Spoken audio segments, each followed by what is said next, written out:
Ang pagbahin nito ay naglalabas ng liwanag.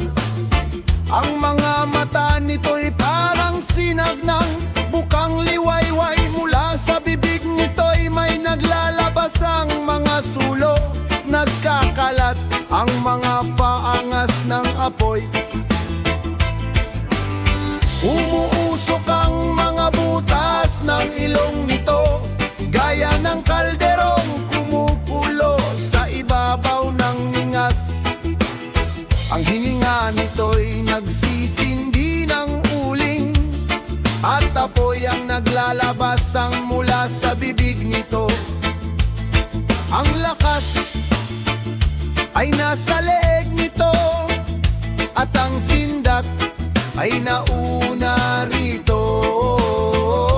Ang mga laman nito'y magkadikit, matitigas at hindi natinag. Ang dibdib nito'y matigas na parang bato, matigas na gaya ng gilingang bato. Kapag ito'y tumindig, nanginginig ang makapangyarihan. Sila'y nalulupaypay dahil sa paghagupit nito. Walang epekto ang tabak na pumapalo rito. Pati sibat, palaso at pana, ang bakal ay itinuturing nitong parang dayami, at ang tanso'y parang bulok na kahoy. Hindi ito natataboy ng palaso. Ang mga tirador ay parang ipapara rito. Ang pamalo-alo ay parang dayami lamang para rito. Tinatawanan nito ang kalampag ng sibat. Ang tiyan nito'y matutulis na bubog. Gumagapang ito sa putik na parang kaskas ng panggabig.